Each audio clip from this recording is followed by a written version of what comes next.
Welcome to the Outthinkers Podcast. Plug into fascinating minds and breakthrough ideas that are transforming industries and the world.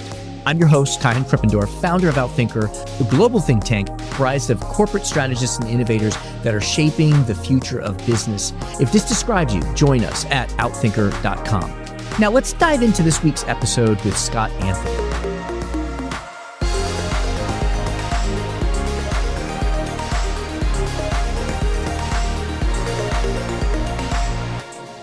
You take things that were complicated and expensive, you make them simple and affordable, you drive growth, you change the world. The misconceptions, we can spend a long time talking about this. The biggest misconception is the word disruption is used to describe anything that is big. When Apple goes and puts a completely new camera in this or makes it really thin, that's an improvement on what exists. That is what Clayton Christensen would call a sustaining innovation. That doesn't dramatically change market dynamics. That doesn't dramatically drive explosive growth. They're good things to do, of course. But a disruption is something that makes those new trade-offs, that changes dynamics, that drives the big growth. It's different and distinct from what you see in the dictionary. In this episode, I am thrilled to welcome back our first ever guest on the Outthinkers Podcast, a conversation that feels both nostalgic and incredibly timely. Scott Anthony, now a senior lecturer at Dartmouth's Tuck School of Business, helped shape the spirit of the show when it first launched, and today he returns 150 episodes later with fresh insights from his new book, Epic Disruptions: 11 Innovations That Shaped Our Modern World. When you hear the word disruption, you might think of tech startups or Silicon Valley breakthroughs. You might think the term was invented in 1990 when Clayton Christensen first introduced us to it. But Scott reminds us that disruption has been part of human progress for millennia. From the cannon fire that toppled ancient walls to the printing press that democratized knowledge, the same forces that once transformed empires are still at work, reshaping industries today, from AI to electric vehicles and beyond. We unpack what it really means to lead through these moments of change, how to recognize disruptions before they arrive, overcome the ghosts that keep organizations stuck, and use history not as an anchor, but as fuel for reinvention. It's a full circle moment for me in this podcast and a conversation that will leave you seeing the future and your role in shaping it a little differently. Let's dive in with Scott Anthony. Scott, thank you so much for being here. It has been 150 episodes since we've had you here. You were the first guest on this podcast, and by a few number of people, we have become one of the highest regarded podcasts on strategy and innovation, and that is in no small part thanks to you agreeing to be our first guest. So thank you so much for coming back to us. And it is my pleasure to be here. I certainly hope I will not be your last guest. Being the first guest is good, and it's a pleasure to be back here. It's always fun to chat with you. Awesome. And where are you joining us from today? I'm in my office at the Tuck School of Business in Dartmouth College in Hanover, New Hampshire on a gray fall day. Nice. And you were in Singapore for a long time, I believe, right? 12 years. That is correct. I'll be going back actually in a couple months. I'll be escorting a group of students on a market immersion for 2 weeks, which is going to be a lot of fun. I've not looked at Singapore through that lens before. And it's always nice when you go to, kind of what is old stomping grounds with new lenses. That sounds great. And how long ago did you come back? 3 years now. And, it's something I reflect on because, 3 years ago, I also transitioned from consulting to teaching. And 3 years ago, I'm like, okay, well, 20 years of hand-to-hand combat every day with clients and problems and colleagues and all that. I'm going to go to higher education. It'll be safe and boring. Not much will happen there. And then ChatGPT drops. There you go. No safe spaces. That's great. And that's a big part of the lesson of your book. I'm so excited to dive in. We won't have enough time to dive into all of it. We're going to encourage our listeners to listen to it. Honestly, I would say I've read many innovation books, many of your innovation books. This is one of my favorites because I think that Clayton Christensen introduces this term disruptive innovation around 1990. Maybe it's exactly 1990. And it was almost as if disruptive innovation was now a new discovery. And what I love about your book, and my two favorite books on innovation also similarly go back in time to like 7000 BC and like the original innovations. The patterns of disruption have been with us all the time. So my first question, there are two standard questions that I'm going to ask you in a moment, but just to open up, why did you decide to go this way? I mean, it's a beautifully written storytelling book. Well, I can give you a made up answer, which was it was a very consciously crafted strategy. The reality is it was a suggestion from my editor. So I actually had proposed a very different book. I had just come off teaching this class I designed called Leading Disruptive Change. It was all new material about how do you lead through big disruptive shifts. And I proposed writing a book about it. And Kevin Evers at Harvard Business Review Press said, that sounds great, but we have a different idea for you. They had just named disruption one of 4 ideas in history that had shaped modern business. And they said, what about a very different kind of book? And once I heard it, I couldn't unhear it because it sounded like such an interesting thing to do. I've been obsessed with disruption for more than 2 decades.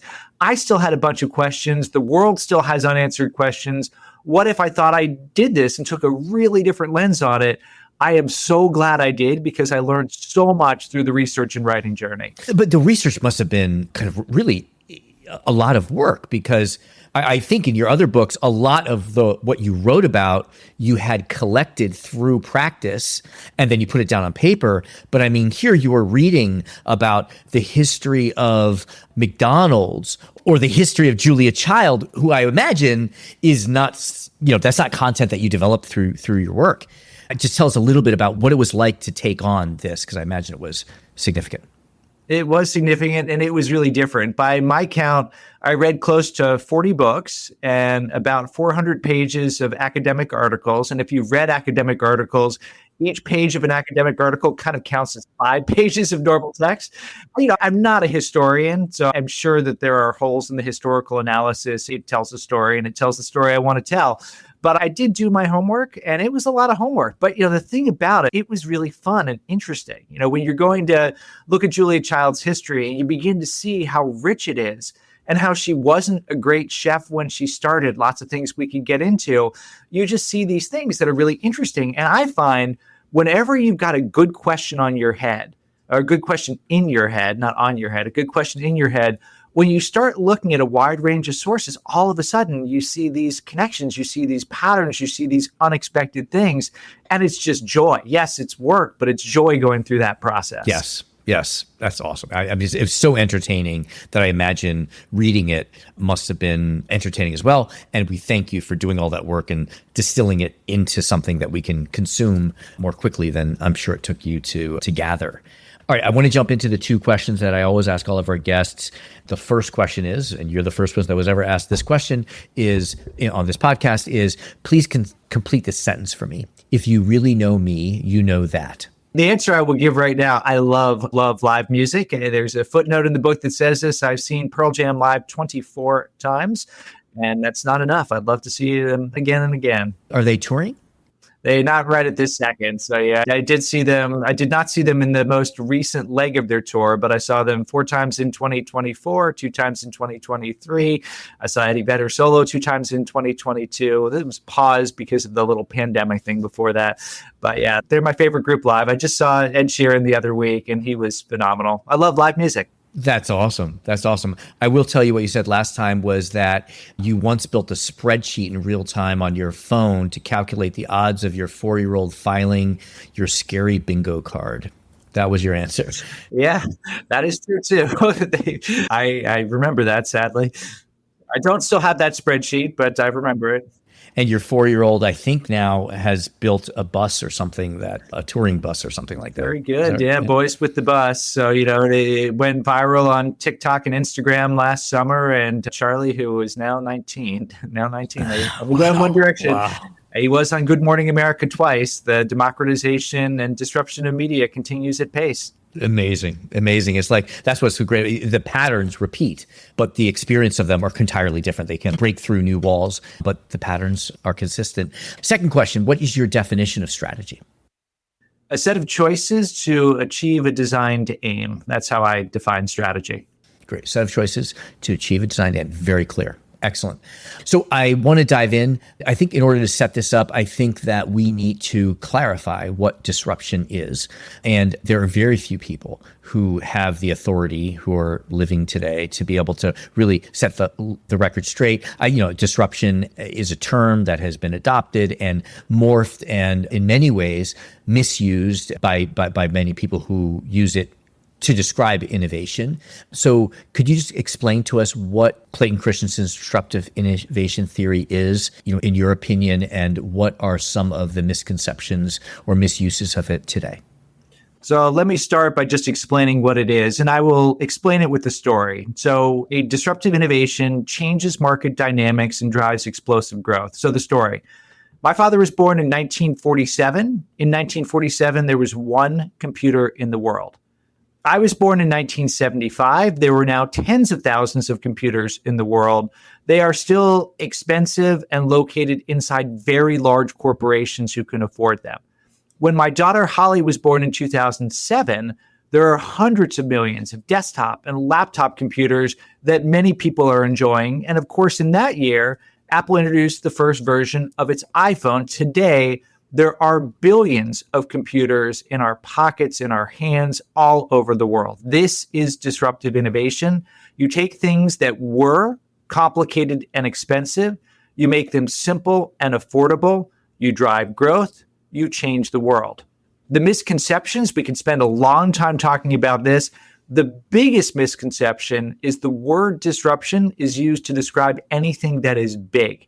When Apple goes and puts a completely new camera in this or makes it really thin, that's an improvement on what exists. That is what Clay Christensen would call a sustaining innovation.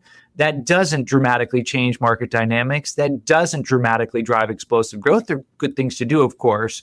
But a disruption is something that makes those new trade-offs, that changes dynamics, that drives the big growth. It's different and distinct from what you see in the dictionary. Yes. Can you define a disruptive innovation before it disrupts? Or is the definition include the disruption of or the resulting impact on the marketplace? And therefore, is that why it's difficult to predict whether something is disruptive? That's a great question. And we start getting into some of the subtleties, challenges, and opportunities of using disruptive innovation theory. What Clay would always say is disruption is a process rather than an event. And people will often say, well, company X got disrupted. That can be the end of the journey, but it isn't necessarily the end of the journey. Again, this is where it gets tricky. So when I see something that brings new benefits to a market around simplicity, affordability, or convenience, trading off against raw performance, I say, okay, we've begun to move the disruptometer up a little bit. The potential is there. When I see it then finding a foothold among a market segment that is screaming for those trade-offs, the disruptometer goes up even more. When I see it then develop a business model where it creates, captures, and delivers value in unique ways, I say, okay, we've got something that really has the potential. When I see the incumbent then choosing not to allocate resources in the disruptive innovation because it runs counter to what it historically has done, I say, okay, I know how this movie will play out. Now, again, things have changed since Clay first did his research. This is not preordained. Microsoft invested in cloud computing, invested in artificial intelligence. Facebook invested in messaging and Instagram. So people have learned how to defend and turn disruption from a threat to an opportunity. So it's complicated and there are nuances in it. But if you look at it the right way, you can begin to understand things in new ways. I love it. Yeah, I think that's the power of the concept. Part of the power of the concept is, and I have no authority to say this, I'm just basing off what I've never got to meet or work with Clay, but I feel like he is describing a phenomenon, not a law, in that it's a phenomenon that then Microsoft and incumbents can learn and can start seeing the markings of, as you're describing, and can then address, as opposed to, okay, incumbents necessarily their resource allocation policies are such that they will choose to avoid investing in disruptive technology. Absolutely right. Absolutely right. And I think the thing that's really important, and this is what I try to do in the book, if you understand the patterns of disruption, what feels like something that can be threatening and scary can be something that is really empowering and exciting, because what disruption does is it drives new growth. It opens up constrained markets. It allows people to reach new customers. Of course, the transition from one world to another always has bumps and always has downsides to it. But if you look at the world in the right way, disruption is not a dirty word. It's a really exciting word. You have to train yourself to do that. And it is, as you say, it's all about the choices you make. Yeah, it's almost like a doctor being able to name a condition allows you to treat it. I love it. And when we talk about disruption, I mean, typically we start with the mini mills, which was, Clayton's original kind of research. And then we'll talk about Netflix and we'll talk about Uber. But I love that you went back. I'm just going to read these to our audience. We go back to gunpowder, the printing press, the scientific revolution, Florence Nightingale, the Model T, the transistor, Julia Child, McDonald's. I love that you have so much food in there. My next career will be something in food. Disposable diapers, Procter & Gamble, then steel mills, and then the iPhone. First of all, why did you choose these? Because I know, one thing that you said is that it has to do with you're looking for a story that has a conclusion. Yeah, so for that, it explains why the iPhone's the last one. So, the iPhone was introduced in 2007. And while, of course, the iPhone still exists, we can kind of draw or close the chapter on it launching and the first impact it had. So that was one criterion. I wanted everything to have a beginning and ending. Then in terms of the 11 that I picked, I started by looking at the book that Clay wrote with Michael Rayner, The Innovator's Solution, that had a compendium in the first chapter, all the disruptions they could identify. And I said, which of these look like they would be interesting stories that would help to illuminate something about the idea of disruption?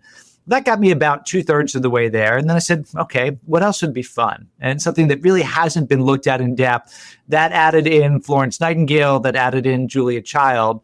And then I thought, where could there be places where you twist things? Steel mini mills, as you say, probably Clay's absolutely favorite story.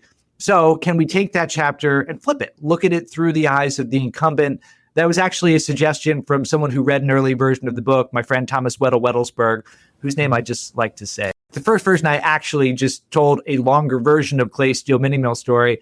And Thomas said, that's kind of boring. Will we see something different if we look at it through the eyes of Bethlehem Steel? And oh boy, do you see something different when you look at it through the eyes of the incumbent? You realize that Clay put his finger on such a juicy problem, as of course, the thing that he researched and wrote about is the challenge of resource allocation.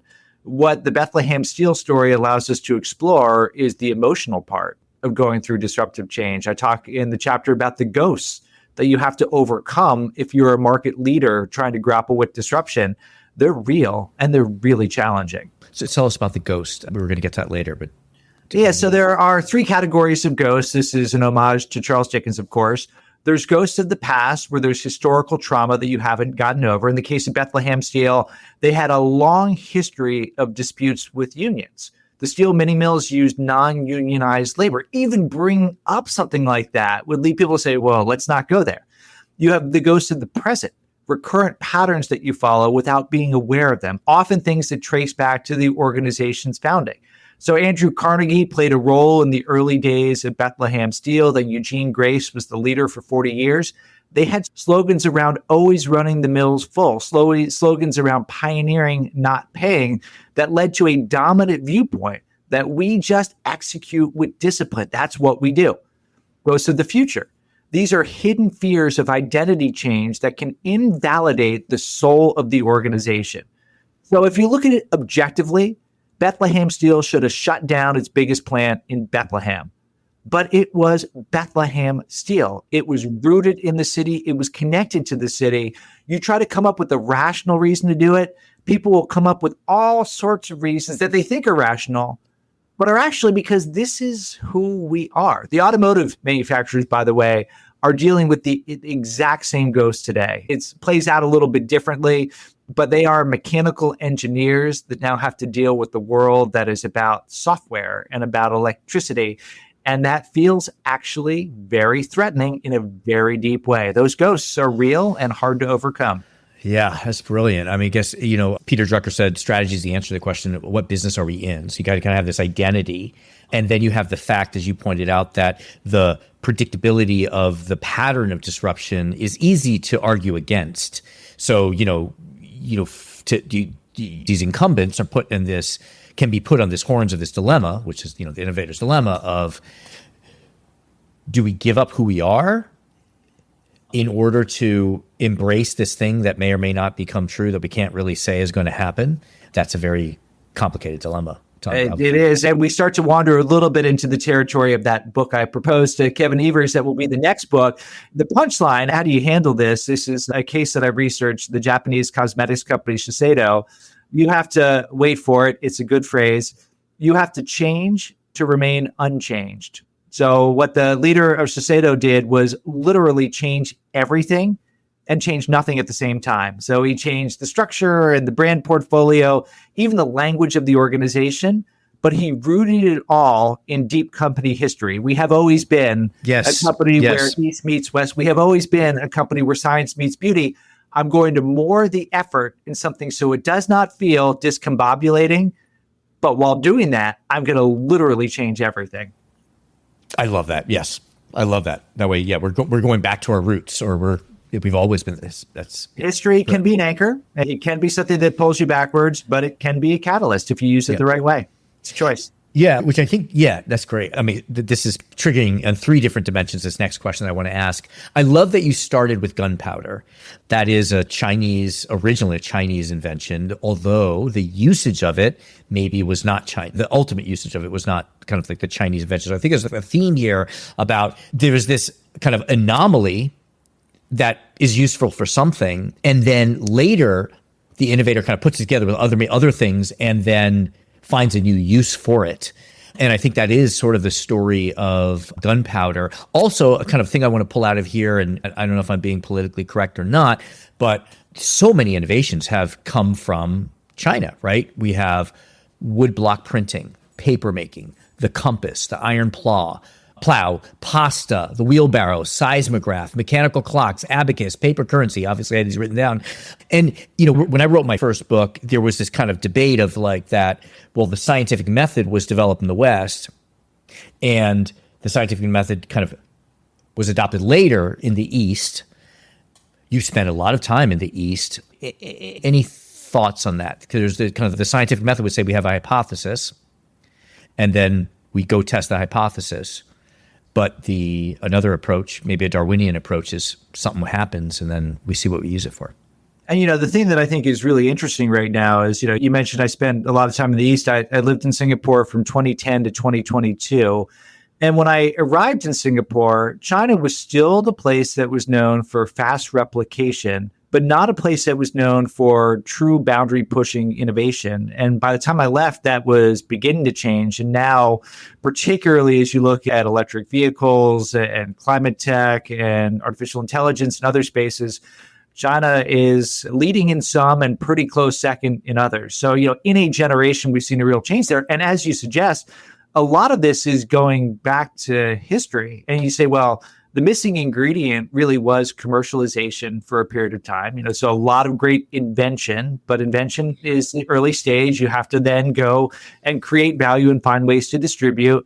You can argue that many of the things that happened during the scientific revolution, the Renaissance, and so on, about questioning the status quo, questioning authority, learning through experimentation, gave the West a good 500-year run where it was really good at application and then driving improvement in things.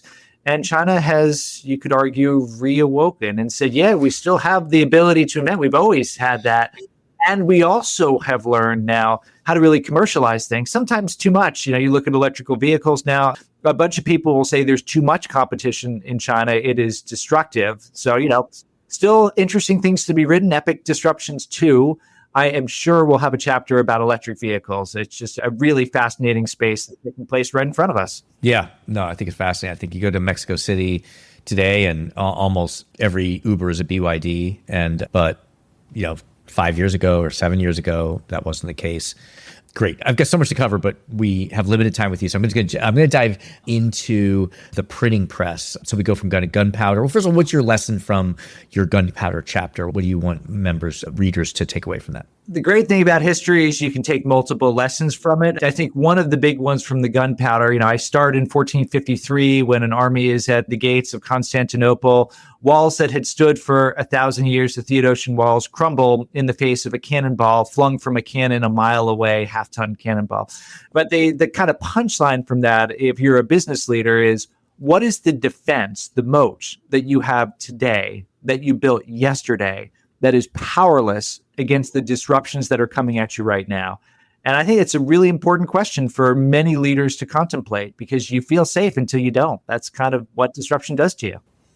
That's power. I didn't get that metaphor until you said that. The moat, which the cannonball just flies right over. Exactly. There was a literal moat there. A literal moat. The Theodosian walls, it's 2 sets of walls. They're 20 feet thick. There's 96 towers around them. And there's a literal moat. That's a brilliant metaphor. Wow. Until it doesn't. And of course, in the strategy world, we look for moats, right? Yes. And what happens when, not if, what happens when a new innovation obviates the moat?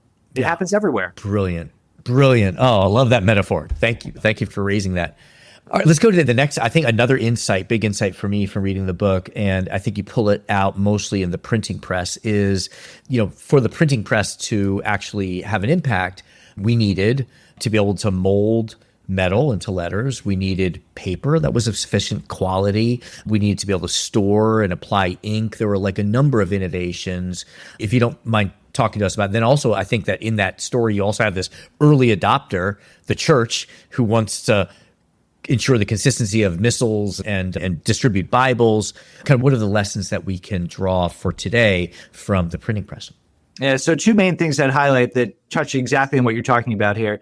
The first, very persistent theme in the field of innovation: magic happens at intersections. So Gutenberg and team, it isn't that they just did this thing all on their own. They took all these existing technologies and did some new things too, but combined them together in a really powerful way. The place where they were doing the work, Strasbourg in Germany, was really important too, because there's a bell engraving industry. So you've got people who know how to work with metals. There is a big wine industry. So Konrad Sasspach has this unique press. So those intersections are what allowed magic to happen. That's lesson 1. Lesson 2, sometimes those that help to spur a new innovation ultimately regret it. The question I'm asking groups now is, who's today's Catholic Church? So the Catholic Church was super excited about the printing press until Martin Luther got his hands on it and started printing those theses and all the books that said, hey, maybe there is another way to do this. And if part of what gives you strength is having knowledge contained and constrained and it's democratized, that's not a great thing. So again, today, is it the consulting companies that are helping to spread AI that will ultimately regret it because they're enabling their clients to do what they used to do? Yeah. And how much control do you have of that? Is the innovation, the disruptive innovation, an inevitability that the system will just embrace, or to what extent does the incumbent have power to slow it down? And, think about where I sit right now. Again, educational institutions are facing the very same set of discussions and choices. And how do we teach? How do we assess learning? What new models? Inevitably, new models will emerge that are AI first. What does that mean for us? Is it good? Is it bad? Who knows? Yeah.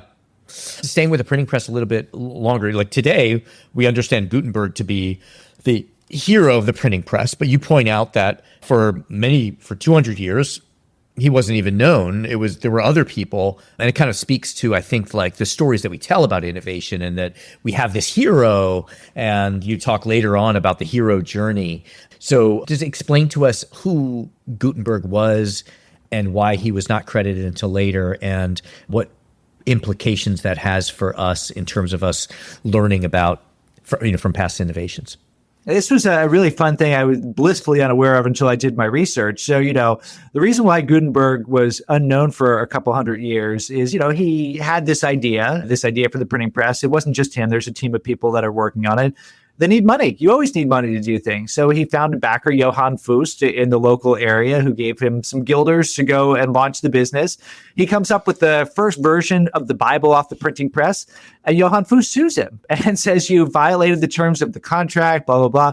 Ultimately, Johann Fust wins the lawsuit and gets control over the technology. He decides to let Gutenberg continue to have one operating press. So Gutenberg is still operating, but it's really Fust who goes and takes the technology and begins to scale it.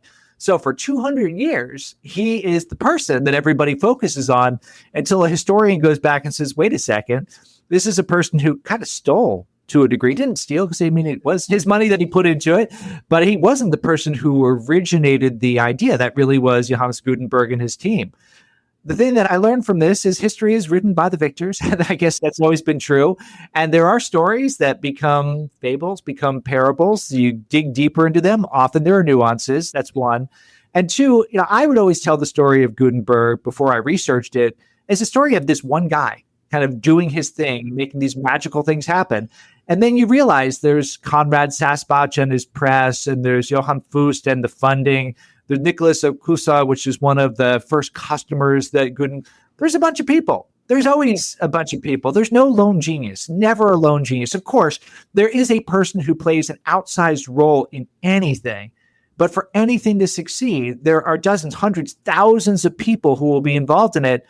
That's the way it works. If you're a leader, don't think about getting that one person to come in.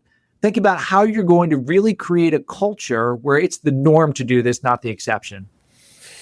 Fascinating. So if we double click on that, we say, hey, the easy story to tell is of the lone hero, but actually there are multiple characters. And if you want to create the fodder for innovation, we need all of these characters. You need the early adopter, you need the funder, you need the inventor. I don't know. On and on. Yeah, on. You may not have an answer to this, but do you have a cast of characters? It's a great question. I've never been asked that before, and I've never really thought about it before. It'd be a fun thing to play around with. Is there are, I think about like Dungeons and Dragons and the different attributes that people have and all that. And I'm sure the same thing is true. And I name checked a bunch of them, and you need the skeptic who's going to go and point out flaws. As an example, the last story of the book, Steve Jobs and the Apple iPhone. And it's the Steve Jobs story, right?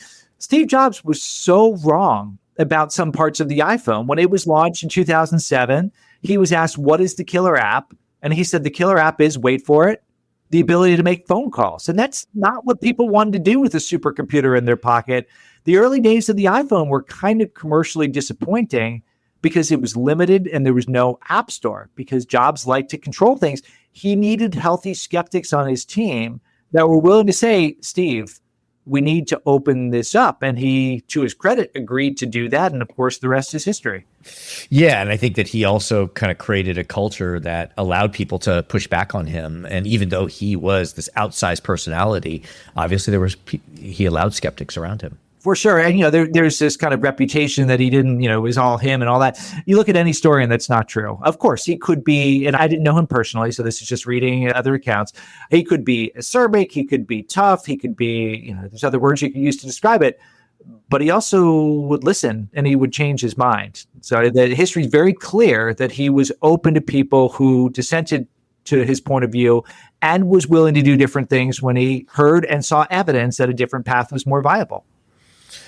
So I love it. So the stories of innovation often are anchored around this hero, and you explicitly link the journey of innovation to the Joseph Campbell's hero's journey. So I was wondering if you could briefly kind of describe what are the key turning points of the hero's journey that maybe an innovator is not thinking about, or that would help them inform. And then my second question, is that the right, helpful story, or should there be a different storyline? Second one first. I think any story is going to have its limitations, but the monomyth, I think, has a lot of value. And Joseph Campbell's research shows many of the stories in history, whether it's biblical or Star Wars or whatever, have the same basic arc.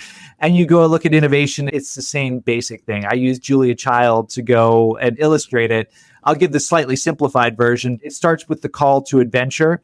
This is the innovator having the moment where they say, why are we doing it this way? How might we do it differently? For Julia Child, it was the first meal that she had in France that opened up her senses and said, I want to dedicate my life to food. So the call to adventure. You then have the moment where things go wrong. You have the entrance into the abyss. In Julia Child's case, she's working on a book with two co-authors, Simca Beck and Louisette Berthold. They're in year 8 of what was supposed to be a 3-year journey. They bring of writing the book. Of writing the book. They mastered the art of French cooking. They're on their second publisher. And they think they have it. And their publisher says, no, we are not going to and can't publish this book because it doesn't have an audience. So this is in 1959. Hope would seem to be lost. But then 3, you've got somebody who is providing help to you. It can be a mythical guide or whatever. In the case of Julia Child, it was her friend Avis Devato, who happened to have a connection to a young editor at Alfred Knopf that was looking specifically for books that had a French-American connection. Judy Jones was the editor, and who loved what became Mastering the Art of French Cooking. And then the hero emerges triumphant.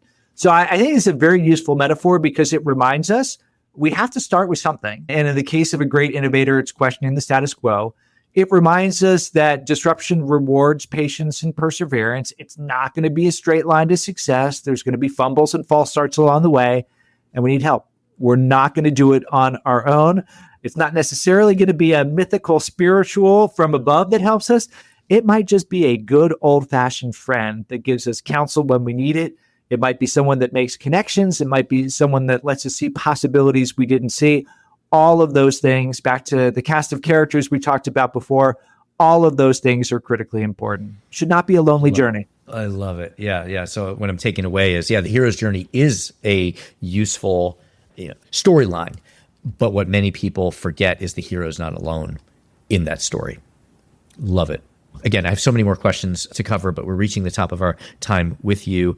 So I loved your concluding chapter, and you talked about some of the technologies that are disruptive, that are going to be changing the nature of the system that maybe we are not recognizing as such. And so my first question is, having looked across the 11 over these hundreds of years, what are some of the indicators that we should be looking for to identify that this is a trend that is disruptive? And what are some of the technologies that a strategist or innovator should have on their radar? So a couple things. So first, how do we know? So I always had to tell people to look for 3 things. Number 1, do you see signs that a customer segment is unhappy? That they're looking for something different too? Do you see someone coming in with something that is making those different trade-offs that we talked about, taking complicated, expensive things, making them simple and affordable?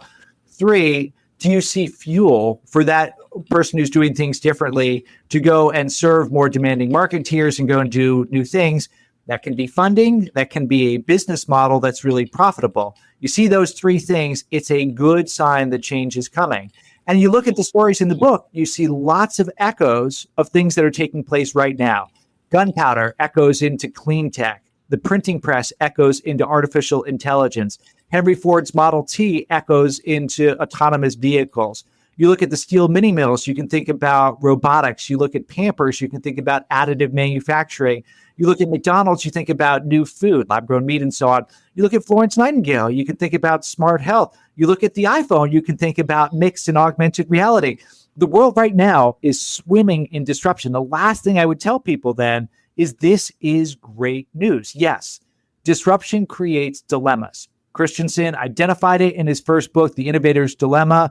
When new technologies cause, wait for it, great firms to fail. The natural tendency inside organizations is to struggle with disruptive change, but that's not an inevitability. If we look at the world through the right lenses, and I think theories, models, and history can be very powerful ones, we can see and make amazing things happen. I love it. I love it. Is that going to be one of your next books? Would be laying out these disruptive technologies? Because I think that, for example, 3D printing is something that is unfairly on the other side of the hype cycle. No, 3D print, like many things, and I think this is a very persistent lesson throughout history. It takes longer than people think. Artificial intelligence, if you don't know the history, you're like, this is a brand spanking new thing. You understand the history. 1956, the first conference on artificial intelligence is held right here. I mean, not like in this room, but held at Dartmouth College. So, it's really 56 years before you get 66 years, until you get commercialization of the technology in a way that we see it in mass market applications. Additive manufacturing is from the mid-1980s. So still got a few decades to go before it catches up to artificial intelligence. But now, I wrote a book in 2017 that's behind me, Dual Transformation. The next, an updated version of that book will say, okay, how are we now seeing the transformative power of some of the things we talked about here? Yeah, I love it. I think that at the end of your book, you use a term, I'm not getting it exactly right, but it's like the snapshot versus the something. Yeah, snapshot versus the movie. You look at one moment at a time. Even if you look at, we talked about the Apple iPhone, you snapshot 3 months after launch. You can have leaders of big organizations like Nokia be comfortable being on the cover of Forbes magazine with the headline, 1 billion customers, can anyone catch the cell phone king? Well, yes. In the snapshot, it looks fine. You play the movie, it's like, there's going to be a twist. There's a shower curtain and there's someone with a knife and they're right there and you know it's coming. Yeah. Well, thank you for writing the movie for us, honestly. As I said, I've read lots and lots of innovation books, and this now is one of my 3 favorites, and they all go back hundreds of years because I think that we kind of live in this snapshot era when we talk about innovation, and there are such powerful lessons about persistence and being able to see the broader time-based patterns that make us better innovators. So thank you for doing that work for us and for sharing it with us. No, thank you for the discussion. Great as always. It's great having you here. And how can people continue connecting with you, learning from you? We're going to certainly encourage them to buy your book and your other books. What are other ways do people connect with you?